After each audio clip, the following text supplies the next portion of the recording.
Hi guys, I am Vivek Shankar. In previous lecture, I discussed about the IUPAC of heavy elements and general terminology of the long form periodic tables.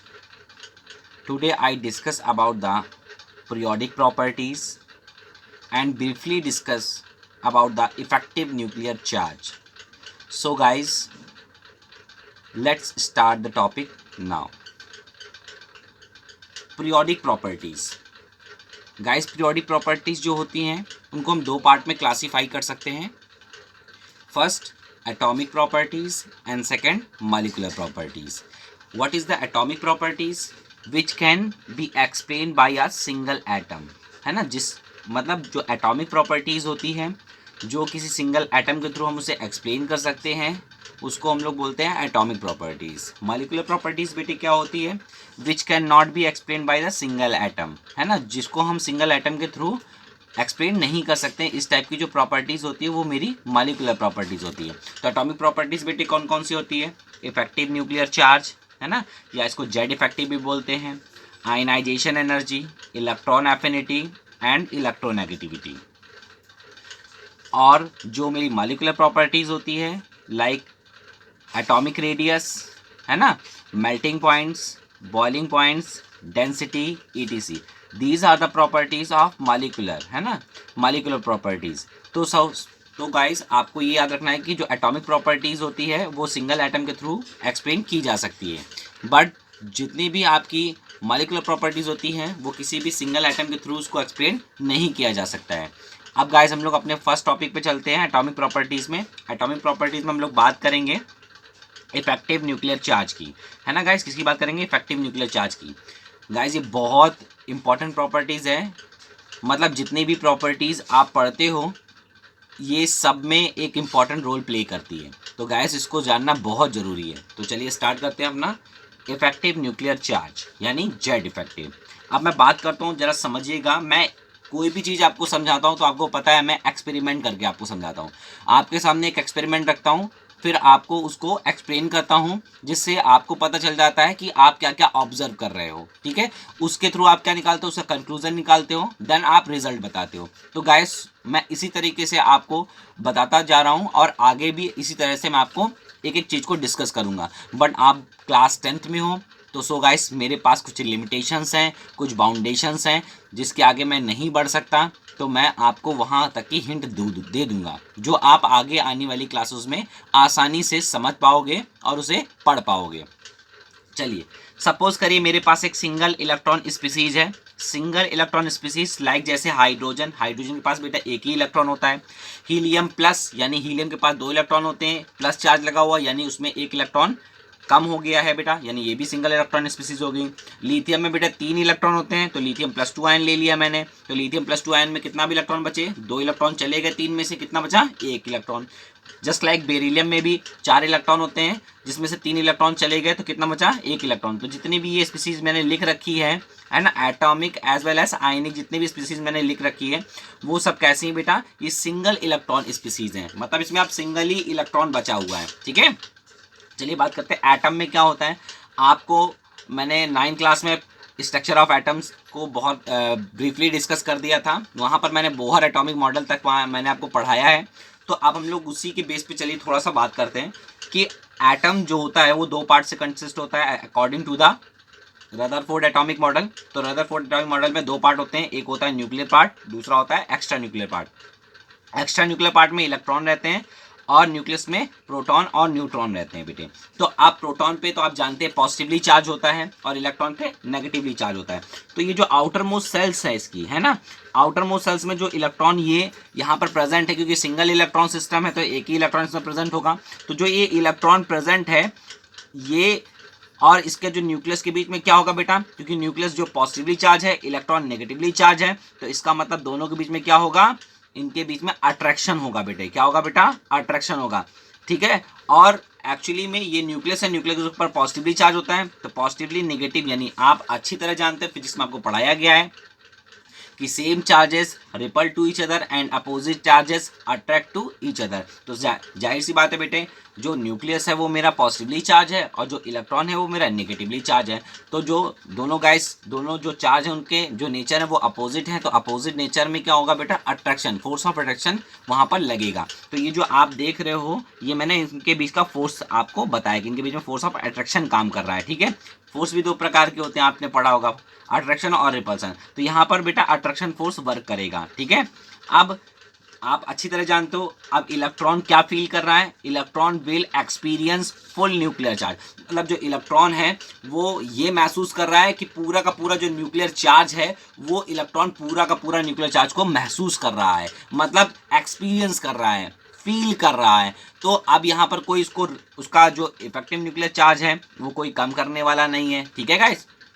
तो इसलिए ये पूरा का पूरा आपका जो भी इलेक्ट्रॉन है, न्यूक्लियर चार्ज जो है वो इलेक्ट्रॉन एक्सपीरियंस कर रहा है। जबकि अगर हम मल्टी इलेक्ट्रॉन स्पीसीज की बात करें, तो मल्टी इलेक्ट्रॉन स्पीसीज का मतलब होता है जिसमें एक से ज़्यादा इलेक्ट्रॉन प्रेजेंट हो, यानी मोर देन वन इलेक्ट्रॉन, जैसे helium, lithium, beryllium, boron, carbon, nitrogen, sodium, potassium, etc वगैरह। ये सब क्या है बेटा, ये मल्टी इलेक्ट्रॉन स्पीसीज हैं, क्योंकि इनमें एक से ज़्यादा इलेक्ट्रॉन प्रेजेंट होते हैं। तो जब एक से ज़्यादा इलेक्ट्रॉन प्रेजेंट होंगे तब बेटे क्या होगा, तब मल्टी इलेक्ट्रॉन स्पीसीज में देखिए मैंने एक एटम का स्ट्रक्चर बनाया। यहाँ मैंने राउंड फिगर लिया था, यहाँ मैंने आपको अच्छी तरह पता है जो बोहर ऑर्बिट होती है वो सर्कुलर ऑर्बिट होती है, ठीक है। तो यहाँ पर आपको पता है बोहर की फर्स्ट जो सेल है ये आपकी फर्स्ट सेल है ना, फर्स्ट सेल है आपकी, और जो ये है आपकी, ये आपकी सेकेंड सेल है,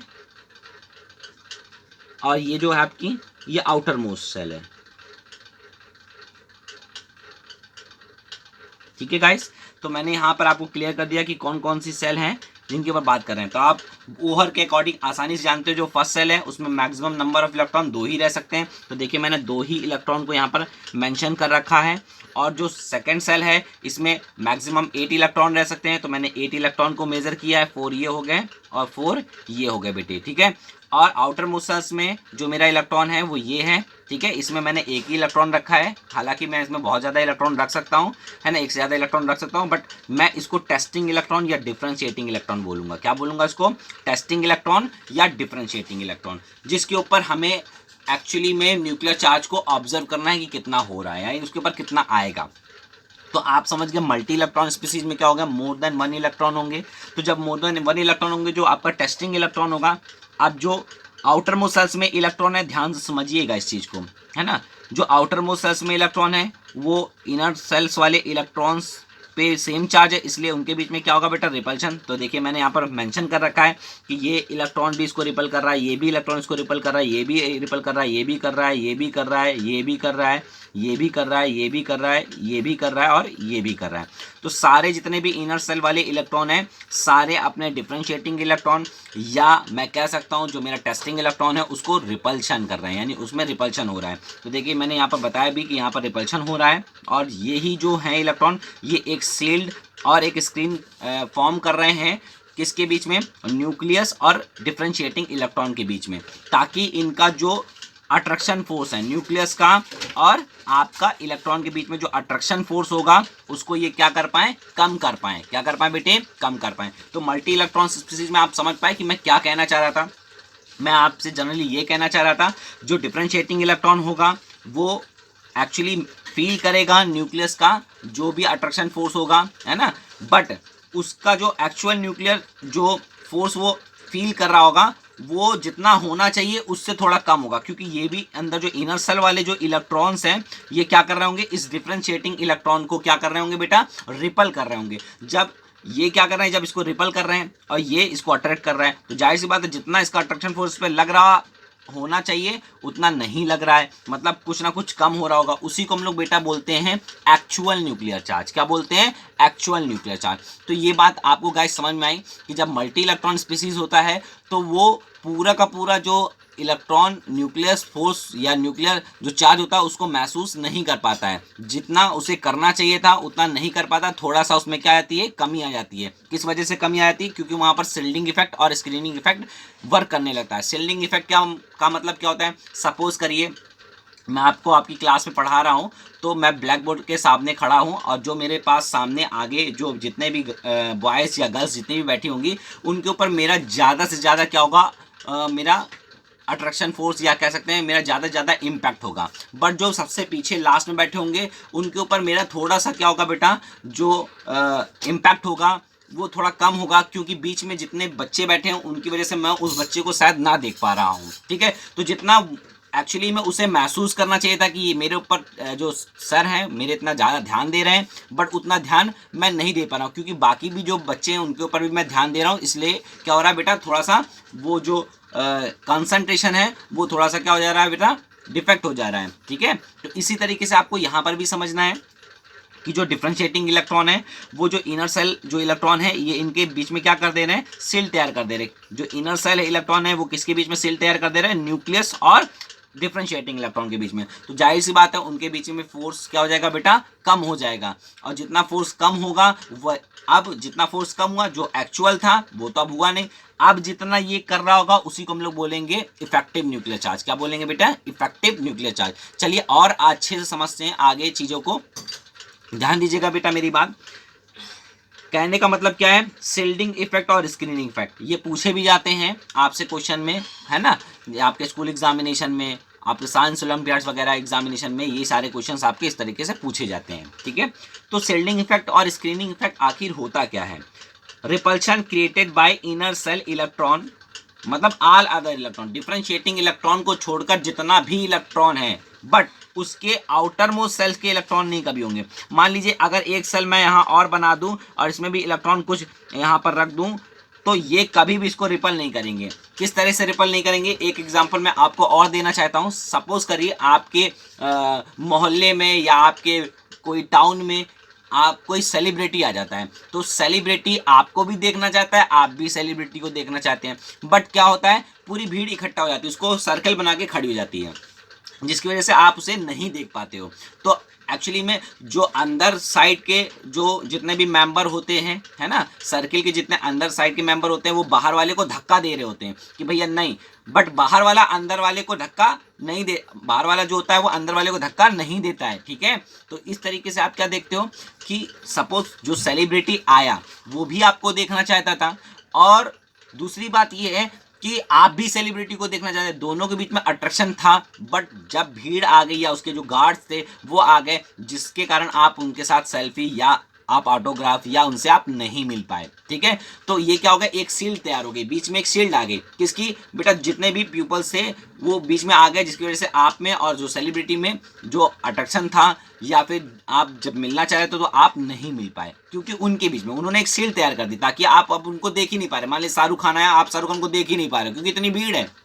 तो जो भीड़ है वही क्या है बेटा, शील्ड है, वही एक स्क्रीन है। वैसे ही क्या होता है, इसी एटम में क्या होता है, जो डिफरेंशिएटिंग इलेक्ट्रॉन होता है उसके अंदर वाली सेल के जितने भी या उस सेल के जितने भी इलेक्ट्रॉन होते हैं वो एक शील्ड तैयार कर देते हैं, किसके बीच में, न्यूक्लियस और डिफरेंशिएटिंग इलेक्ट्रॉन के बीच में। इसी को हम लोग बेटा बोलते हैं शील्डिंग इफेक्ट और स्क्रीनिंग इफेक्ट। क्या बोलते हैं बेटा, शील्डिंग इफेक्ट और स्क्रीनिंग इफेक्ट। इसकी मैंने यहाँ पर डेफिनेशन भी दे रखी है कि repulsion created by inner shell electron, है ना, ऑल अदर इलेक्ट्रॉन। याद रखिएगा ऑल अदर इलेक्ट्रॉन इसलिए मैंने लिख रखा है क्योंकि जितने भी इनर सेल और सेम सेल वाले इलेक्ट्रॉन होते हैं केवल यही रिपल करते हैं, और जो बाहर टेस्टिंग जिसमें टेस्टिंग इलेक्ट्रॉन जिस सेल में है उससे जो आउटर मोस्ट सेल्स हैं उसके इलेक्ट्रॉन कभी भी उसको सेल तैयार नहीं कर सकते। ठीक है बेटे, तो इस बात का ध्यान रखिएगा। On testing electron is known as shielding और स्क्रीनिंग इफेक्ट। तो आपको अच्छी तरह समझ में आ गया भाई शील्डिंग और स्क्रीनिंग इफेक्ट क्या होता है। तो जाहिर सी बात है शील्डिंग इफेक्ट आप आसानी से समझ गए कि repulsion created by inner shell electron on testing electron is known as shielding और स्क्रीनिंग इफेक्ट। चलिए आगे बढ़ते हैं, समझिएगा बेटा। अब आपने शील्डिंग और स्क्रीनिंग इफेक्ट को समझ लिया। अब हम लोग किसकी बात करते हैं बेटा, इफेक्टिव न्यूक्लियर चार्ज की। किसकी बात करते हैं बेटा, इफेक्टिव न्यूक्लियर चार्ज की। इफेक्टिव न्यूक्लियर चार्ज किसे कहते हैं बेटा, है ना, what is the effective nuclear charge जिसको आप पढ़ रहे हो, है ना। तो एक्चुअल न्यूक्लियर चार्ज, ध्यान दीजिएगा बेटा मैं क्या बोला, actual nuclear charge experience by differentiating और testing electron is known as effective nuclear charge. मतलब जितना एक्चुअल चार्ज कोई टेस्टिंग इलेक्ट्रॉन, है ना, या डिफरेंशिएटिंग इलेक्ट्रॉन एक्सपीरियंस करता है वही आपका इफेक्टिव न्यूक्लियर चार्ज कहलाता है। क्या कहलाता है गाइस, इफेक्टिव न्यूक्लियर चार्ज कहलाता है। अब देखिएगा बेटा जेड इफेक्टिव का, आप मुझे मान लीजिए इफेक्टिव न्यूक्लियर चार्ज को हम लोग किससे डिनोट करते हैं, जेड इफेक्टिव से। तो जेड इफेक्टिव क्या होता है, Z effective is equal to the total nuclear charge. मतलब उसके पास कितना न्यूक्लियर चार्ज है माइनस शिल्डिंग और screening effect created by other electron. कितना शिल्डिंग और स्किनिंग इफेक्ट जो क्रिएट करा है इनर सेल वाले इलेक्ट्रॉन को, उसको आप क्या कर दीजिए, माइनस कर दीजिए, या कह सकते हैं difference between the total nuclear charge and shielding और screening effect creating by other electron is called Z effective. इसको हम लोग इस तरह से भी इसकी डेफिनेशन बना सकते हैं। ठीक है गाइस, आगे देखिएगा, Z effective is equal to Z minus sigma. जो शिल्डिंग और स्क्रीनिंग इफेक्ट होता है इसको हम लोग किससे डिनोट करते हैं बेटा, सिग्मा से डिनोट करते हैं, और ये एक कांस्टेंट की तरह वर्क करता है। ठीक है बेटा, ये बार बार चेंज नहीं होता है ना, ये एक कांस्टेंट होता है। बट जो जेड होता है ये क्या होता है, एक एटॉमिक नंबर। एटॉमिक नंबर का मतलब भी मैंने आपको बताया था क्लास 9th में, क्योंकि क्लास 9th में मैंने आपको ये क्लियर किया था atomic number is equal to number of protons होते हैं। क्या होता है बेटा, atomic number is equal to number of protons होते हैं। तो बेटा जितने प्रोटॉन्स होंगे मतलब उतना ही उसके ऊपर पॉजिटिवली चार्ज होगा, यानी उतना ही चार्ज न्यूक्लियस के ऊपर होगा, वही आपका कहलाएगा टोटल न्यूक्लियर चार्ज। वही क्या कहलाएगा आपका, टोटल न्यूक्लियर चार्ज। अगर मैं टोटल न्यूक्लियर चार्ज को, मुझे अगर शिल्डिंग इफेक्ट पता चल जाए तो मैं शिल्डिंग इफेक्ट से क्या कर सकता हूं, उसको माइनस कर दूंगा, तो मुझे क्या मिल जाएगा, इफेक्टिव न्यूक्लियर चार्ज। क्या गाइस मिल जाएगा मुझे, इफेक्टिव न्यूक्लियर चार्ज मुझे मिल जाएगा। अब ये सिग्मा को कैसे कैलकुलेट करते हैं, जब आप फर्स्ट ईयर में आ जाओगे है ना, तब आप ये सारी चीज़ों को पढ़ोगे, क्योंकि आपके फर्स्ट ईयर में भी ये टॉपिक है और बहुत डिटेल में मैं पढ़ाता हूँ फर्स्ट ईयर में। बट यहाँ पर मेरे पास बहुत सारी रिस्ट्रिक्शंस हैं, इसलिए मैं ज़्यादा डीप में नहीं जाना चाहता। ठीक है, आगे समझिएगा, सिग्मा टेक्स है ना into account shielding created by electrons, यानी जितने भी अदर इलेक्ट्रॉन्स हैं वो क्या कर रहे हैं बेटा, सील तैयार कर रहे हैं, उसी को आप क्या कर रहे हो, उसी को आप सिग्मा बोलते हो, है ना। तो यहाँ पर मैंने लिखा भी है, sigma is the number of protons which utilized in the overcoming repulsion created by other electron. तो जो सिग्मा है वो क्या कर रहा है, number of protons which utilize, जो कि यूटिलाइज कर रहे हैं प्रोटॉन्स, है ना, in overcoming repulsion created by other electron. जितना भी जो अदर इलेक्ट्रॉन है जो रिपल्शन क्रिएट कर रहा है उसको क्या कर रहा है, यूटिलाइज कर रहा है। ठीक है बेटे, तो आप देखिएगा इतनी बात आपको क्लियर हुई, इफेक्टिव न्यूक्लियर चार्ज क्या होता है।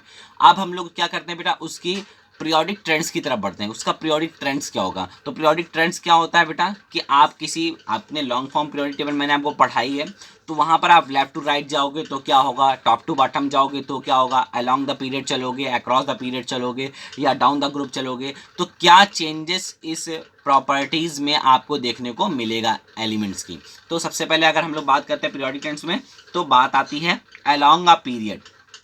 क्या आती है बात बेटा, along a period on moving from left to right effective nuclear charge increases. जैसे जैसे आप लॉन्ग फॉर्म पीरियोडिक टेबल में लेफ्ट टू राइट जाते हो, है ना, लेफ्ट टू राइट जाने का मतलब हाइड्रोजन से हीलियम की तरफ और लिथियम से आपका नियॉन की तरफ जब आप मूव करते हो, तो इफेक्टिव न्यूक्लियर चार्ज जो होता है वो इंक्रीज करता है। इफेक्टिव न्यूक्लियर चार्ज क्या करता है बेटे, इंक्रीज करता है, क्योंकि मैंने ऊपर बोला ना, लेफ्ट टू राइट जाने पर, किसी भी पीरियोडिक टेबल में अगर आप लेफ्ट टू राइट मूव करोगे तो जो आपका इफेक्टिव न्यूक्लियर चार्ज है वो क्या करेगा बेटे, इंक्रीज कर जाएगा। क्या कर जाएगा बेटे, आपका वो इंक्रीज कर जाएगा। इतनी बात बेटे आपको क्लियर हुई। तो देखिए मैंने एग्जाम्पल भी यहाँ दे रखे हैं। एग्जाम्पल सपोज करें, लिथियम का जो इफेक्टिव न्यूक्लियर चार्ज होता है वो कम होता है, किससे बेटा, बेरिलियम का। बेरिलियम का इफेक्टिव न्यूक्लियर चार्ज जो होता है वो बोरान से कम होता है। बोरान का इफेक्टिव न्यूक्लियर चार्ज जो होता है वो कार्बन से कम होता है। कार्बन का इफेक्टिव न्यूक्लियर चार्ज जो होता है वो नाइट्रोजन से कम होता है। नाइट्रोजन का इफेक्टिव न्यूक्लियर चार्ज जो होता है वो ऑक्सीजन से कम होता है। ऑक्सीजन का जो इफेक्टिव न्यूक्लियर चार्ज होता है वो फ्लोरीन से कम होता है। तो इसलिए मैंने उसको देखो इंक्रीजिंग ऑर्डर में लिख रखा है। साथ ही साथ मैंने यहाँ पर सिग्मा की भी वैल्यू लिख रखी है, और साथ ही साथ मैंने जेड इफेक्टिव भी लिख रखा है। अब मैंने जेड इफेक्टिव कैसे निकाला होगा, है ना, तो ये जेड इफेक्टिव मैंने बताया कि जेड इफेक्टिव निकालने के लिए आपको एक्चुअल जो एटॉमिक नंबर होता है उससे इस सिग्मा की वैल्यू को अगर आप क्या कर दो, माइनस कर दो, तो आपको आपके आंसर मिलने लगेंगे बेटे। ठीक है, तो ये अब आपके दिमाग में ये भी क्लिक करा होगा कि भाई वैल्यू ऑफ सिग्मा कहाँ से आएगा। तो सिग्मा एक कांस्टेंट होता है, जैसा मैंने ऊपर बताया था कि सिग्मा क्या है बेटा, एक कांस्टेंट है। तो इसकी जो वैल्यू होती है इसको हम लोग कैलकुलेट करते हैं। क्या करते हैं, इसकी वैल्यू को कैलकुलेट करते हैं। इसके अलग अलग जो होते हैं ये इसके लॉ होते हैं, मैथड होते हैं, जिसको आप फर्स्ट ईयर में आके पढ़ोगे। ठीक है, बट आप हाई स्कूल में, इसलिए मैंने यहाँ पर लिख रखा है ताकि आप आसानी से इसको निकाल सकें। चलिए आगे बढ़िए, देखिए मैंने क्या बताया यहाँ पर। मैंने यहाँ बताया देखिए 1.7 जो होता है वो लिथियम का क्या होता है, सिग्मा की वैल्यू होती है। और सिग्मा, आप बताइए लिथियम का एटॉमिक नंबर कितना होता है। Atomic number is equal to number of proton, तो उसके ऊपर चार्ज कितना हो गया, उसके ऊपर 3 3 प्रोटॉन के बराबर चार्ज है बेटा, तो 3 माइनस अगर 1.7 करूंगा तो क्या बचेगा मेरे पास 1.3, यानी उसका इफेक्टिव न्यूक्लियर चार्ज कितना आएगा 1.3। कितना आएगा बेटे 1.3। बेरिलियम का कितना होता है बेटा 4 होता है। अगर 4 में से, क्योंकि एटॉमिक नंबर कितना है उसका 4 है, अब 4 में से अगर सिग्मा की वैल्यू कितना है बेटा 2.05 को अगर मैं माइनस कर दूं तो कितना बचेगा 1.95। कितना बचेगा 1.95। बहुत अच्छे से समझिएगा कितना बच रहा है बेटा 1.95। आगे बढ़िए। अब बोरान के कितना होता है बेटा, बोरान का होता है 5 में अगर मैं उसका सिग्मा का वैल्यू जो है 2.4 को अगर माइनस कर दूं तो कितना बचेगा 2.6। बिल्कुल सही। तो आपको इफेक्टिव न्यूक्लियर चार्ज या जेड इफेक्टिव आपको पता चल जाएगा कि बोरान का कितना होता है। कार्बन की बात करूं तो कार्बन का होता है 6, एटॉमिक नंबर 6 होता है, और जो सिग्मा का वैल्यू वो कितना बेटा 2.75। इट मीन दैट उसका जो इफेक्टिव न्यूक्लियर चार्ज होगा वो कितना होगा बेटा 3.25। अगर मैं बात करूं नाइट्रोजन का, तो नाइट्रोजन का जो एटॉमिक नंबर होता है वो 7 होता है। अगर 7 में से मैं इस सिग्मा की वैल्यू को क्या कर दूं माइनस कर दूं, यानी सिग्मा की वैल्यू कितनी है 3.1, तो अब मेरे पास कितना बचेगा 3.9। तो 3.9 मेरा क्या हो गया effective nuclear charge on nitrogen atom, है ना। अब ऑक्सीजन की बात करूं तो ऑक्सीजन का एटॉमिक नंबर होता है 8, और अगर मैं उससे, है ना, अगर मैं उसको क्या कर दूं बेटा उसके सिग्मा की वैल्यू से उसको माइनस कर दूं, सिग्मा की वैल्यू कितनी है 3.45, तो कितना बचेगा मेरे पास 4.55। कितना बचेगा 4.55। अगर मेरे पास फ्लोरीन का होता है बेटा 9 में से अगर मैं किसको माइनस कर दूं 9 को अगर मैं माइनस कर दूं 3.8 जो कि है बेटा वैल्यू ऑफ सिग्मा, अगर मैं इसको इससे माइनस कर दूंगा तो मेरे पास इफेक्टिव न्यूक्लियर चार्ज पता चल जाएगा मुझे कितना मिलेगा बेटा 5.2। आपने एक चीज नोटिस करी कि जब भी आप लेफ्ट टू राइट जाते हो तो 0.65 के रेट से आपका इफेक्टिव न्यूक्लियर चार्ज बढ़ता है। ध्यान दीजिएगा, मैंने बहुत डीप बता दिया आपको। मतलब जब भी आप लेफ्ट टू राइट जाओगे, है ना, तो लेफ्ट टू राइट जाओगे तो आपको क्या देखने को मिलेगा 0.65 के रेट से आप देख रहे हो कि ये इंक्रीज करता जा रहा है। सपोज करिए मैंने ये कैसे निकाल लिया भाई 0.65 के रेट से इंक्रीज कर रहा है। आप 1.3 में 0.65 जरा जोड़िए कितना आएगा, बिल्कुल सही 1.95 आएगा। अब 1.95 में फिर से अगर मैं जोड़ूं 0.65 तो कितना आएगा 2.6 आ जाएगा। कितना आ जाएगा बेटा 2.6। तो आप देख रहे हो, तो जो आप लेफ्ट टू राइट अगर मूव कर रहे हो किसी भी पीरियड में तो आप क्या देख रहे हो, आपको देखने को मिल रहा है कि 0.65 के रेट से जो इफेक्टिव न्यूक्लियर चार्ज है वो धीरे धीरे क्या कर रहा है इंक्रीज कर रहा है। सेम अगर आपके 2.6 में अगर 0.65 अगर ऐड करिए तो 2.6 में अगर आप 0.65 ऐड करोगे तो एक्चुअली में आपके पास कितना आएगा 3.25। कितना आएगा 3.25, जो कि किसका है बेटा कार्बन का। अगर आपको नाइट्रोजन का निकालना है तो कार्बन का पता है तो आप 0.65 फिर ऐड कर दीजिए, तो कितना आएगा 3.9। कितना आएगा बेटा 3.9। फिर से अगर आप 3.9 में 0.65 ऐड कर दोगे तो फिर कितना आएगा 4.55। कितना आ जाएगा 4.55। ठीक है, अगर फिर से अगर आप 4.55 में 0.65 से ऐड कर दोगे तो क्या आ जाएगा बेटा 5.2। तो आप देख रहे हो जब भी आप लेफ्ट टू राइट यानी लिथियम से जब भी आप फ्लोरीन की तरफ मूव करोगे तो जो इफेक्टिव न्यूक्लियर चार्ज है वो एक्चुअली में 0.65 के रेट से इंक्रीज करेगा। किसके रेट से इंक्रीज करेगा 0.65 के रेट से वो इंक्रीज करने लगेगा। तो गाइस इतनी बात अगर आपको क्लियर हुई कि नहीं हुई, बिल्कुल हुई, अच्छी बात है। आगे देखिएगा, अभी तो आप पीरियड में आपने देखा था, अब हम बात करेंगे ग्रुप में। तो on moving down the group, जैसे जैसे ग्रुप में आप नीचे जाते जाएंगे effective nuclear charge almost remains constant और अनचेंज। तो कहने का मतलब है जैसे जैसे आप ग्रुप में नीचे जाते जाएंगे तो आप देखेंगे कि जो इफेक्टिव न्यूक्लियर चार्ज है वो ऑलमोस्ट सेम होता है, वो वेरी नहीं करता है, बस शुरुआत में थोड़ा सा कम जरूर होता है, उसके बाद रिमेन्स कांस्टेंट हो जाता है। मतलब हम सीधी सी बात कहें कि जो इफेक्टिव न्यूक्लियर चार्ज है on moving down the group firstly it decreases and remains constant. तो पहले तो वो थोड़ा सा डिक्रीज करेगा, फिर वो कांस्टेंट हो जाएगा, रिमेन्स कांस्टेंट हो जाएगा, फिर वो चेंज नहीं होगा। यानी कैसा हो जाएगा बेटा अनचेंज्ड। क्या हो जाएगा बेटा अनचेंज। चलिए इसको भी देख लेते हैं। अच्छा, ग्रुप आपको याद है lithium, sodium, potassium, rubidium, oxygen, ये आपका जीवन है। क्या बेटा जीवन में, यानी ग्रुप 1 की बात कर रहा हूँ। आप ग्रुप 2 की भी बात कर सकते हो, आप ग्रुप 3 की भी बात कर सकते हो। ठीक है, इसीलिए मैंने पीरियोडिक टेबल में बहुत आपको लॉन्ग फॉर्म पीरियोडिक टेबल की काफ़ी चीज़ें मैंने आपको वहाँ पर डिस्कस कर दी जो आपकी बुक में नहीं मिलेंगी। ठीक है गाइस, मगर आपको पता रहेंगी तो आपसे अगर कोई भी क्वेश्चन पूछता है या कोई भी घुमा फिरा के क्वेश्चन अगर आ जाता है बोर्ड एग्जामिनेशन में तो आप उसको आसानी से क्या कर सकते हो बेटा सॉल्व कर सकते हो। अब देखिएगा सोडियम का हमेशा क्या होगा बेटा ज़्यादा होगा पोटेशियम से, है ना, effective nuclear charge. But sodium के बराबर पोटेशियम का होगा, पोटेशियम के बराबर रुबीडियम का होगा, रुबीडियम के बराबर सीजियम का होगा बेटे, है ना। क्योंकि मैंने बताया ना कि जो आपका इफेक्टिव न्यूक्लियर चार्ज है, जैसे आप मूविंग डाउन द ग्रुप में जाओगे तो फर्स्टली तो वो डिक्रीज कर जाएगा, है ना। सॉरी, यहाँ मैंने गलत साइन लगा रखा है, इस तरीके से साइन लगेगा, है ना। लिथियम का ज़्यादा होता है और सोडियम का कम होगा। तो फिर सोडियम के बराबर पोटेशियम, तो पहले तो वो क्या घटा, उसके बाद रिमेन्स कांस्टेंट हो गया, ठीक है। अब इसको भी देखते हैं, हम लोग प्रूफ करते हैं। अब आपका क्या है, वैल्यू कितना है बेटा, मैंने यहाँ पर सबके वैल्यू लिख रखे हैं। लिथियम का होता है 1.7 सिग्मा का वैल्यू, और सोडियम के लिए होता है 8.8, पोटेशियम के लिए होता है 16.8, रुबीडियम के लिए होता है 34.8, और सीजियम के लिए होता है 52.8। कितना होता है बेटा, 52.8। तो चलिए अब हम लोग क्या करते हैं, इसका जेड इफेक्टिव की वैल्यू निकाल लेते हैं। किसकी वैल्यू निकाल लेते हैं, जेड इफेक्टिव की। कैसे निकालते हैं, इस जो लिथियम का एटॉमिक नंबर है उससे अगर मैं क्या करूं, सिग्मा की वैल्यू को, जो लिथियम का एटॉमिक नंबर है उससे अगर सिग्मा की वैल्यू को अगर माइनस कर दूं तो मुझे क्या मिल जाएगा, इफेक्टिव न्यूक्लियर चार्ज। क्या मिल जाएगा, effective nuclear charge. So guys आप देखिए लिथियम का एटॉमिक नंबर कितना होता है, लिथियम का एटॉमिक नंबर होता है 3।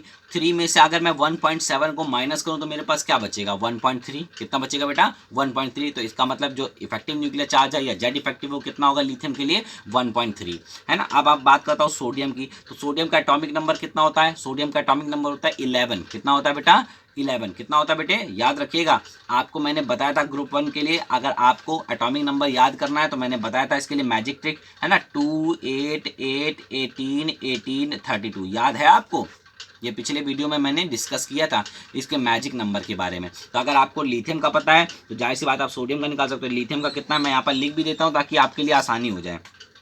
लिथियम का एटॉमिक नंबर होता है 3, तो अब 3 में अगर मैं 8 जोड़ूंगा तो कितना आएगा, 11। किसका हो जाएगा बेटा एटॉमिक नंबर, सोडियम का। अब सोडियम के बाद मुझे पोटेशियम का चाहिए, तो फिर से क्या जोड़ूं, 8 जोड़ दूं तो कितना आ जाएगा, 19। पोटेशियम का 19 हो गया। अब मैं क्या करूंगा, अगर मैं 19 में 18 जोड़ूं तो मुझे रुबीडियम का मिल जाएगा, यानी 37। कितना मिल जाएगा बेटा, 37। अब 37 में अगर मैं कितना जोड़ूं बेटा, 18 जोड़ूं तो मुझे किसका मिल जाएगा, सीजियम का मिल जाएगा। कितना मिलेगा, 55। कितना मिल जाएगा मुझे, 55। तो गाइस आपको ये क्लियर हो गया। चलिए अब मैं क्या करता हूँ, आगे की चीज़ों को डिस्कस करता हूँ। अब सपोज करिए मैं क्या बोल रहा था, सिग्मा की वैल्यू दी गई है, आपको क्या करना है, उससे माइनस करके इफेक्टिव न्यूक्लियर चार्ज निकाल लेना है। तो सोडियम का होता है बेटा 11। अब 11 में अगर मैं 8.8 को अगर मैं माइनस कर दूंगा तो मेरे पास कितना बचेगा, 2.2। कितना बचेगा, 2.2। कितना बचेगा, 2.2। कितना बचेगा बेटा, 2.2। गाइस एक चीज यहाँ पर मैंने जो पहले बाद में सिंबल लगाया वो गलत है, जो पहले सिंबल लगाया तो वो सही था। मतलब लिथियम से जब सोडियम की तरफ जाओगे तो पहले क्या करेगा, वो इंक्रीज कर जाएगा। क्या कर जाएगा बेटा, इंक्रीज कर जाएगा, फिर रिमेन्स कांस्टेंट रहेगा। इस चीज को ध्यान रखिए क्योंकि आप वैल्यूज यहाँ पर मेजर कर सकते हो कि 1.3 जो है वो कम है 2.2 से, तो इट मीन दैट ये बड़ा है और ये छोटा है, ठीक है। इस तरीके से आप ध्यान रखिएगा, सिंबल का सबसे ज्यादा ध्यान रखिएगा क्योंकि सिंबल में क्या होता है बेटा, आपको हमेशा क्या होता है, कंफ्यूजन हो जाता है। चलिए आगे बढ़ते हैं। पोटेशियम का होता है 19 में अगर मैं 16.8 को क्या कर दूं बेटा, माइनस कर दूं तो मेरे पास कितना बचेगा, 2.2। कितना बचेगा, 2.2। देख लीजिए 2.2 जो सोडियम का है वही कितना किसके बराबर है, पोटेशियम के बराबर है।